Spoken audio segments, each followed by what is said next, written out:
Welcome to the Hidden Potential Podcast. I'm your host, Homer Hargrove. In today's episode, we're going to be learning about how to host your own events.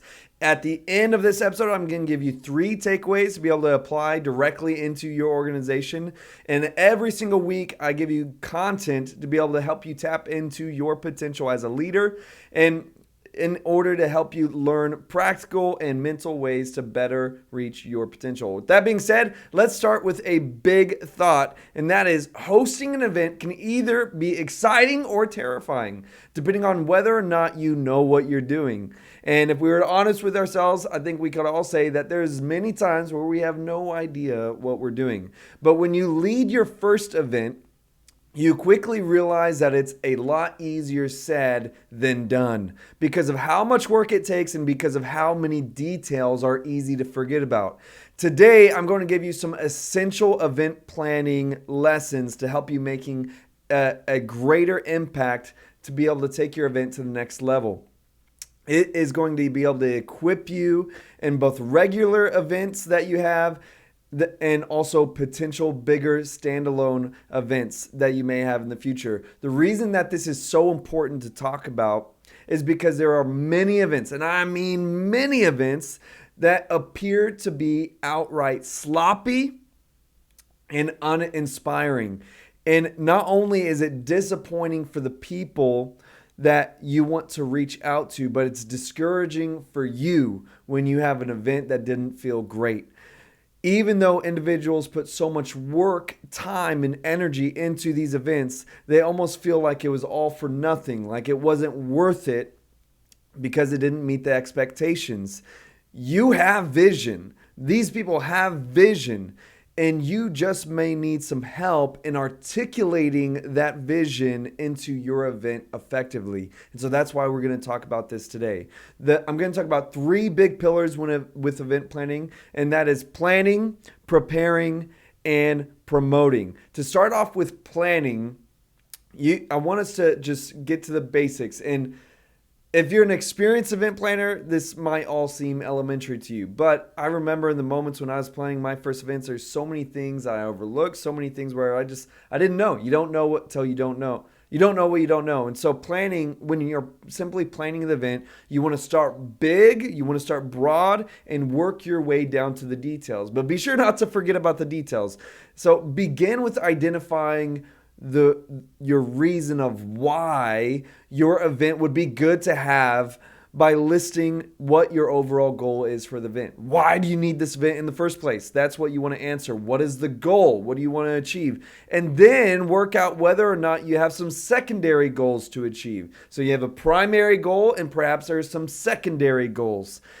And once you do that, show what it is that you're wanting to do in this event and how this would be able to fulfill these goals through your event. So if you're going to have for example, on a smaller event scale, like a church service, the what is the message being the primary for most churches, and the secondary being like worship and other elements. And how is that going to bring about your overall goal? For churches, it's usually either bringing people to Christ or edifying people's faith. And so you're really just breaking down the why, the what, and the how. And again, it may seem trivial to say that you need to do that, but you'd be surprised of how many events are created or planned or done off of the basis of someone just wanting to do it because they saw somebody else do it. And you could do the same things that another group did, but if you don't have your own why, if you don't have your own inspiration, it will turn into shambles. You need to have this on lock. This is the most important part. Now that you have an overview of your event, start working out the details by simply creating a run sheet. Make a run sheet and begin big and work your way small by starting out what time you want your primary event to begin. Identify when you want the primary event to begin, and then start to work out the every event piece to begin and how long you want it to be. Do the same for your primary and the secondary pieces of your event. So again, as a church service, for example, that's smaller event, much smaller, but You have the primary, say like the message, and then you have the secondary. You want to know, when is this going to start and how long is it going to be? Once you identify the main things, you can finally go through from start to finish on a timeline for your event and identify all of the things that you need to happen before, in between, during, and after. And while you're going through this run sheet, list out the different tasks that would need to be done prior to the event taking place, and consider the details with each piece of your timeline, doing your best not to leave anything out. So again, I'm talking, you need to think timeline before, during, in between things, and after. For example, if your event is going to have food, where is that food coming from? This is the planning part. Where is that food coming from?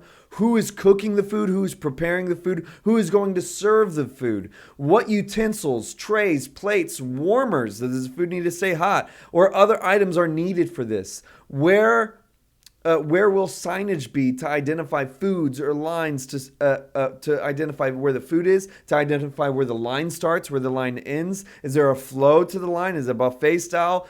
Do people throw away their own plates? And if so, where are the trash cans going to be? Are the trash cans that you have big enough, or do you need multiple trash cans, or to buy a new trash can?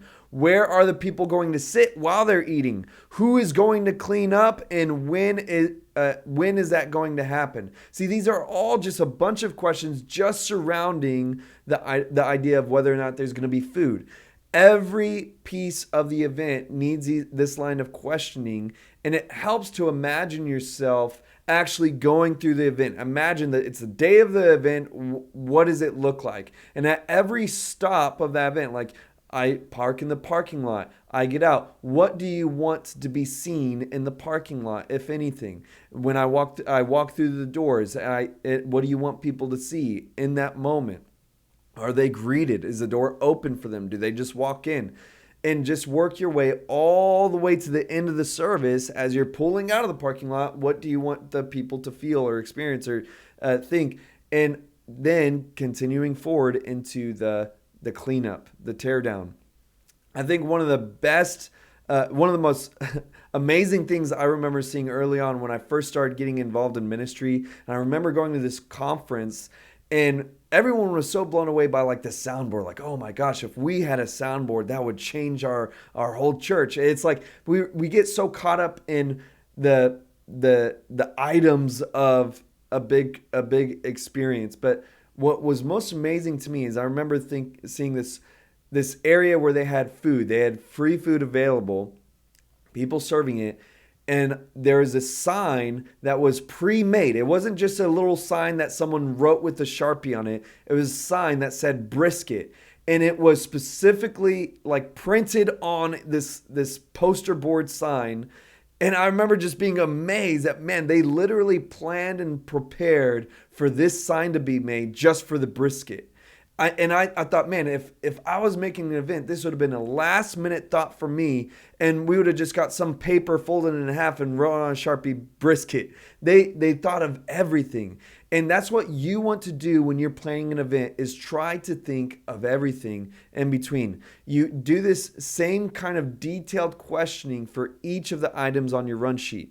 Once you do that, you're doing the planning successfully. Details matter. Now let's talk about preparing.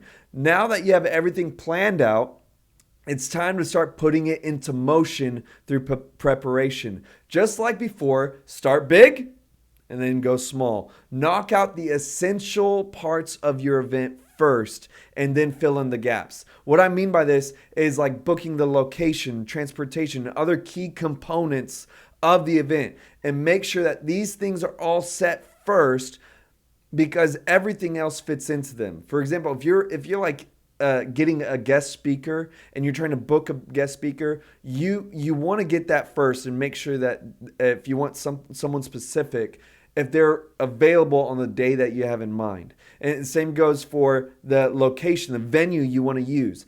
the reason that you need to do this first is because sometimes people will try to do the snowball approach and do the little things first, knock out all these little simple tasks first, and then you'll work your way to the big ones.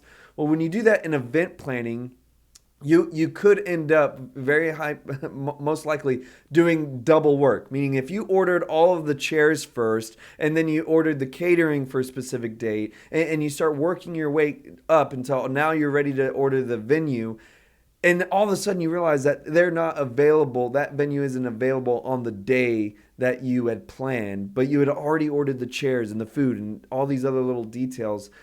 You're going to have to go back and change all the things you had already done because it doesn't fit. So again, start with the most important things first and then work your way smaller so that you don't end up doing double work and wasting time. There's also the time that you set up your key support. This is where you set up in the preparation phase, set up your key support, and whether it's volunteers, staff members, or vendors, get everything ordered and every position filled. If you want greeters at the door, prepare for greeters to be at the door. Don't think the day of like, oh man, someone should be opening the door. You want that position filled in advance. You want to try to have as much as you can done and ready before the actual event, as early as you can manage, because you don't want to be worrying about last minute stuff the day of your event.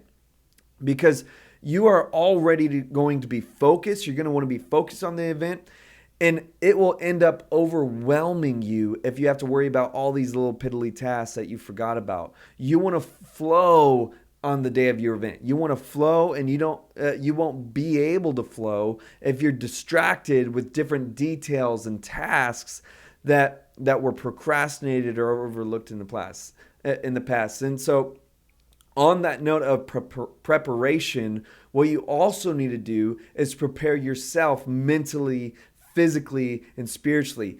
Don't forget to pray. If it's a really big event, you might want to fast. You have some worship time. You need to be sure to get proper sleep the night before the event. It is not a time to stay up all night watching a movie or doing something that you shouldn't be doing. You just want to get good sleep. You want to eat well. Don't eat anything out of the ordinary before your event, because if you get a messed up stomach the day of your event, that's gonna be hard. You want to take care of yourself up to the event, and especially the night before. Be prayed up, be spiritual, be mentally and physically alert and ready to go, so that you will be able to truly enjoy the event yourself as you're focusing and running it.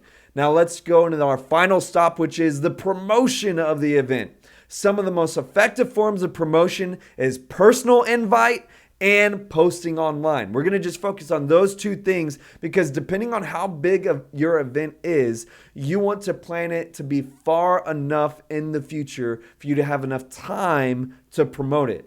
It is not a good idea to you know what, we should do an event, let's have it 2 weeks from now.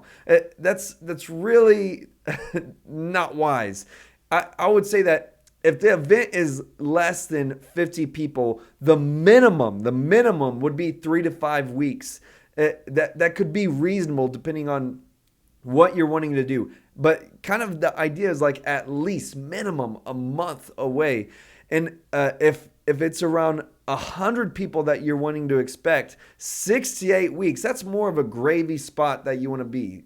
A month and a half to 2 months away, that is a much more prime spot to be, even if you were getting 50 people. And if it's more than 200 people, you want 3 months minimum. If it's more than 500, you should shoot for 6 months. And if it's 1,000 people or more in attendance, then you're going to need 9 to 12 months in advance. Now, if this is your first event, you're most likely planning between 50 and the 200 range of attendance.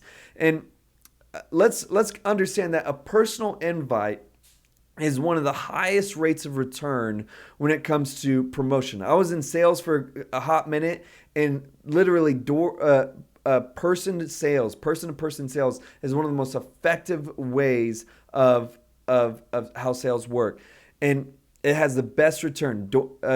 doing cold calls, having in-person talks with people, and especially when you have your own network. So that means exhausting your network of people, whether it's friends, family, people that you've just met over the years, that you want to invite those who actually know you, and those who are and ask those who are close to the event to do the same. So the idea of, say you have a ministry and you're inviting everybody and their mother to this event that you're planning, whether it's through calling them, texting them, meeting them in person, emailing them, you want to ask those who are helping you with the event to do the same.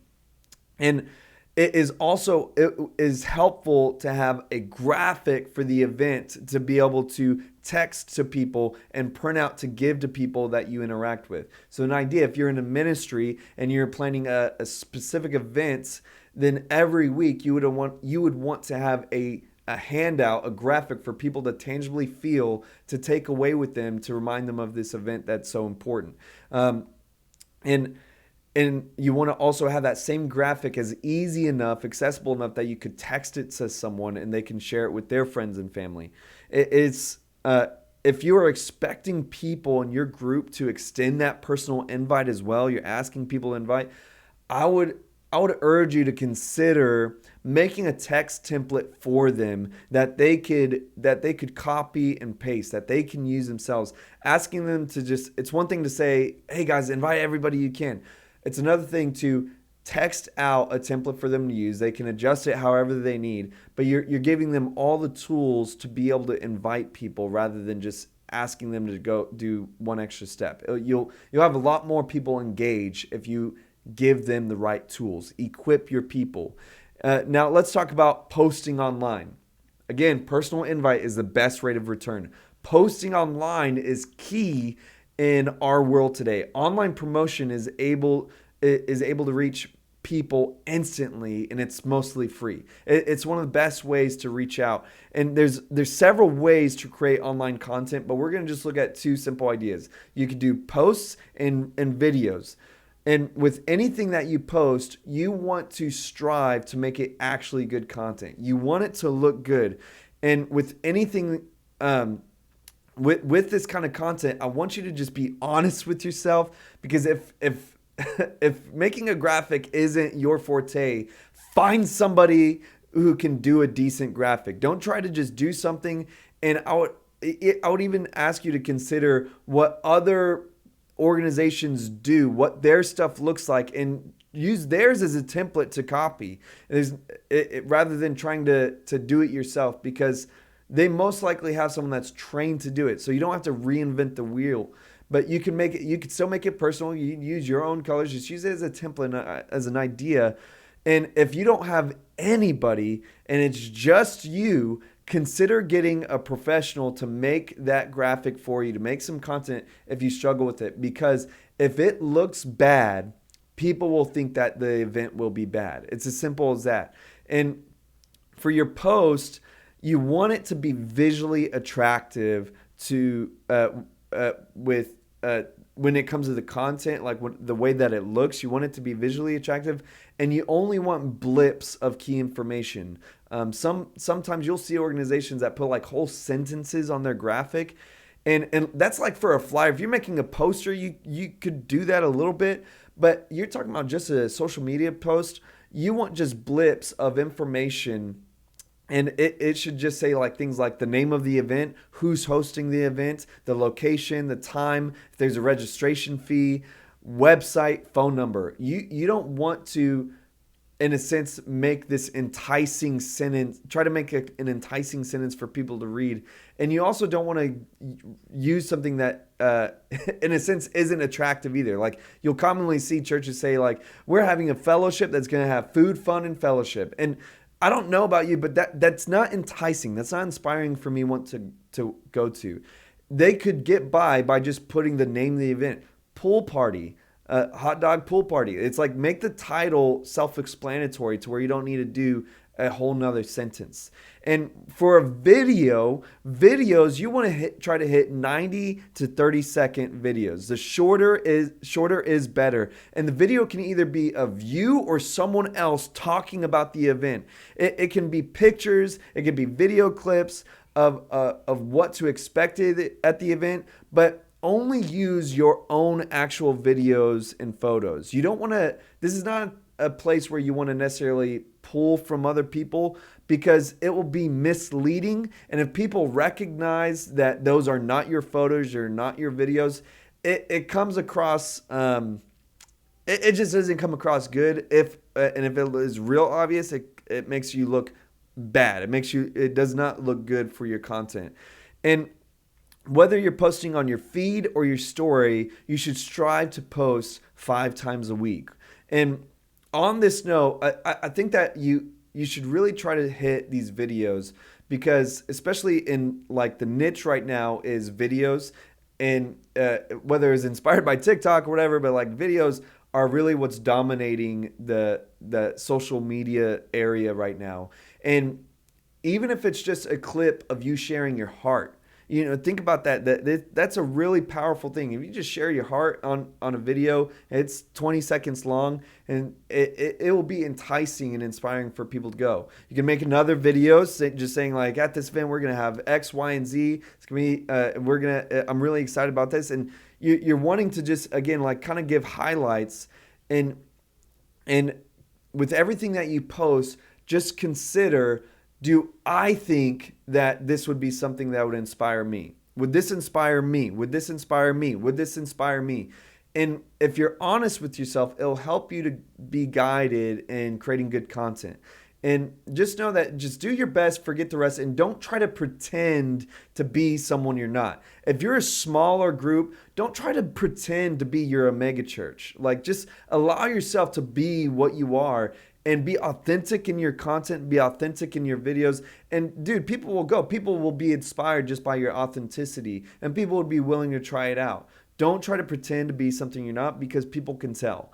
All that being said, I hope that this was helpful for you today. And we talked about planning, we talked about preparing, and we ended with promoting. Let me give you 3 takeaways for you to use at the end of this episode. It's number 1, if you haven't already, write out the planning process for your own regular events in order for you to refine and make better what you already do. So do this whole process with what you're already doing. It will make it so much cleaner, so much better, and you'll probably increase your reach just by following what we talked about today in your regular stuff. Now, number 2, plan your next event.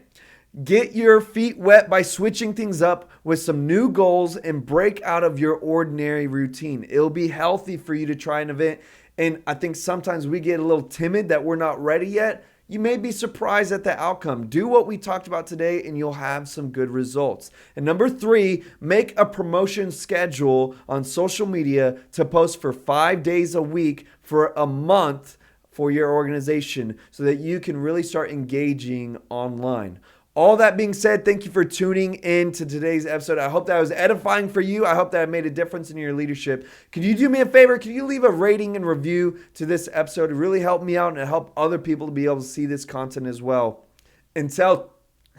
I really appreciate what you do. Until next time, have a good life.